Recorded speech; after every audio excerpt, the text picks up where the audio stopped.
अशा प्रकारे जर या महामंडळाचं रेल्वेमध्ये विलीनीकरण केलं तर रेल्वे विभाग त्याच्यामध्ये मोठ्या प्रमाणात इन्व्हेस्टमेंट करू शकेल।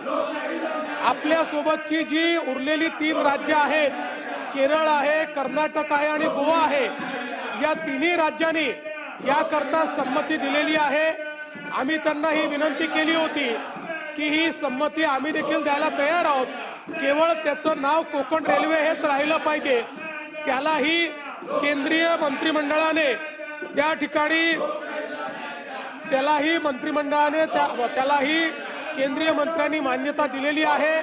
त्यामुळे अशा प्रकारचं विलीनीकरण केल्यानंतर ही कोकण रेल्वेच राहील, परंतु रेल्वेला अधिकृतरित्या त्याच्यामध्ये गुंतवणूक करून लाईनचं डबलिंग करणं असेल, त्या ठिकाणी विविध अपघात प्रतिबंधक सोयी असतील, स्टेशन्सचं त्या ठिकाणी आधुनिकीकरण असेल, वेगवेगळ्या प्रकारच्या आधुनिकीकरणामधली गुंतवणूक असेल, या सगळ्या गोष्टी करता येतील।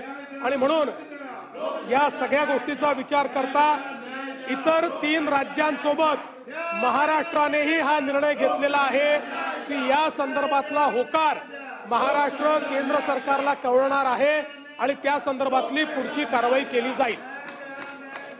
लक्षवेधी क्रमांक 3 डॉक्टर परिणय फुके। 3 मागील अनेक वर्षापासून ज्या प्रमाणात महाराष्ट्रामध्ये अधिकारी आणि कर्मचाऱ्यांचा सोशल मीडियावरचा वापर किंवा गैरवापर किंवा अतिवापर ज्या प्रमाणात सुरू आहे ते कुठेतरी बंद करण्याची आवश्यकता आहे। ज्या प्रमाणात फेसबुकवर, इंस्टाग्रामवर, स्नॅपचॅटवर मोठ्या प्रमाणात अधिकारी कर्मचारी रील्स बनवून टाकतात, त्याच्यावर कुठेतरी बंधन आणणे फार गरजेचं आहे।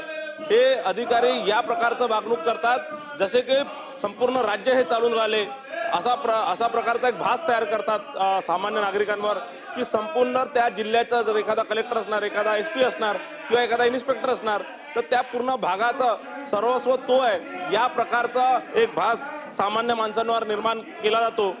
सिंगम पिक्चर सारखं प्रत्येक गल्लोगल्ली आज पोलीस विभागातले सिंगम रील्सच्या माध्यमातून गल्लोगल्ली तयार झालेले आहेत आणि या सगळ्यांवर कारवाई करणे फार आवश्यक आहे।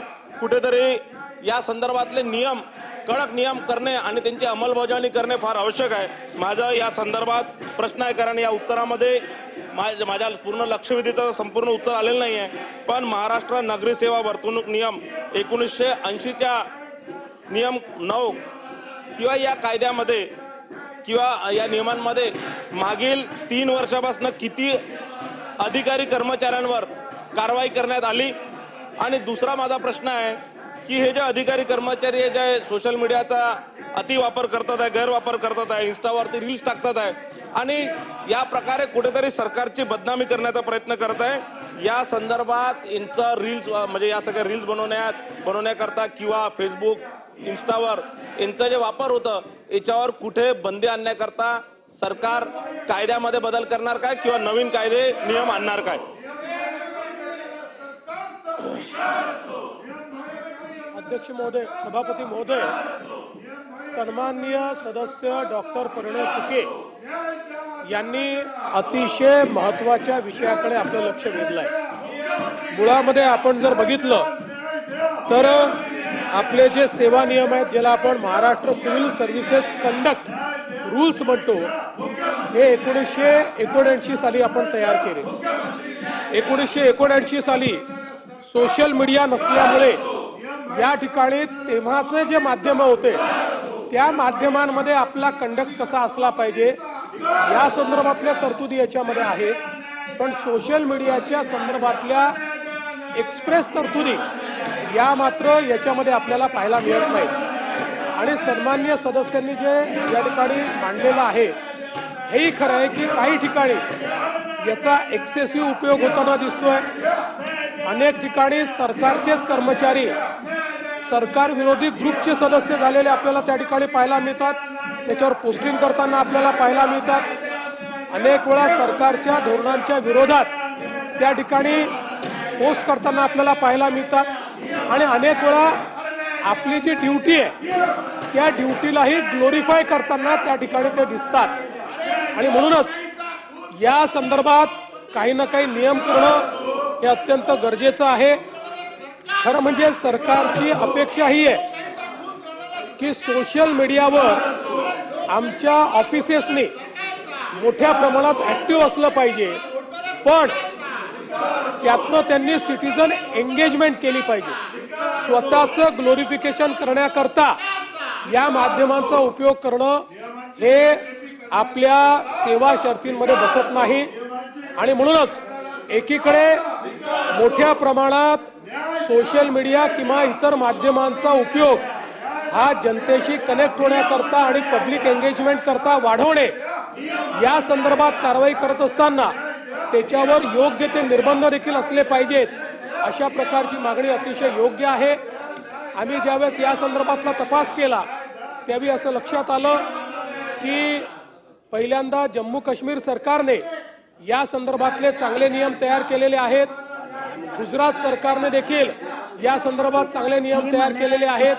आता तर आपली जी लाल बहादूर शास्त्री अकॅडमी आहे लभासना, यांनी देखील या संदर्भात अतिशय कडक नियम तयार केलेले आहेत.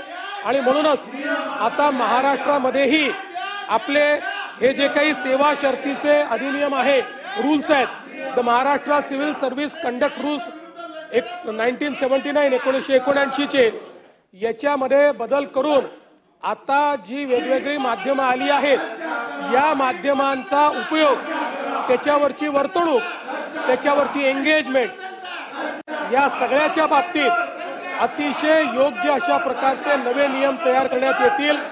त्या नियमांना या सेवा शर्तीच्या नियमांचा भाग केला जाईल. त्या संदर्भात एक डिटेल अशा प्रकारचा GR हा काढला जाईल आणि कुठल्याही परिस्थितीमध्ये बेशिस्त वर्तन हे खपवून घेतलं जाणार नाही, हे या निमित्ताने मी लक्षात आणून देतो. श्री प्रसाद लाड. महोदय, खरं तर माननीय मुख्यमंत्र्यांनी फार विस्तृतपणे याचं उत्तर दिलंय, परंतु काही अधिकाऱ्यांवर कारवाई देखील झाल्याने अजून काही अधिकाऱ्यांवर कारवाई होणं गरजेचं आहे. आणि हे करत असताना शासकीय अधिकारी सरकारच्या विरोधात बोलतात, त्याचं एक धोरण निश्चित मुख्यमंत्री साहेबांनी सांगितलं आम्ही करणार आहोत आणि त्याचं मी स्वागत करतो. परंतु माझा माननीय मुख्यमंत्री महोदयांना एक स्पेसिफिक प्रश्न आहे की हा जो नवीन कायदा जो आपण करणार आहोत याच्यामध्ये आर्टिफिशियल इंटेलिजन्सचा वापर आपण करणार आहोत का? कोण अधिकारी त्याचा वापर करून सरकारची बदनामी करते याचा शोध घेण्यासाठी त्याची मदत होईल आणि हा कायदा किती दिवसात होईल आणि शक्य झाल्यास विधानसभा आणि विधान परिषदेच्या सदस्यांची समिती त्यामध्ये गठीत करणार का? अध्यक्ष सभापती महोदया, साधारणपणे 3 महिन्यामध्ये या रूल्स मध्ये योग्य ते अमेंडमेंट्स आपण करूया. आणि 2 गोष्टी ज्या आमच्या सदस्यांनी म्हटलेल्या आहेत, आवश्यक तिथे आर्टिफिशियल इंटेलिजन्सचा उपयोग आपण करतच असतो, त्यामुळे निश्चितपणे जिथे आवश्यक असेल त्या ठिकाणी आपण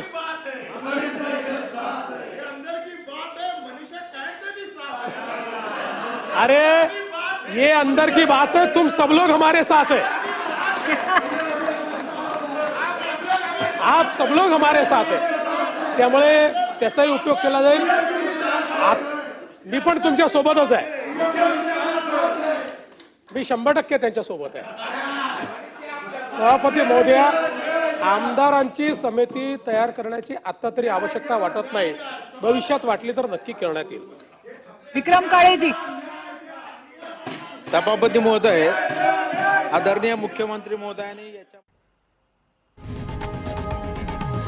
लोकशाही मराठी ऐका, पहा, जागरूक रहा.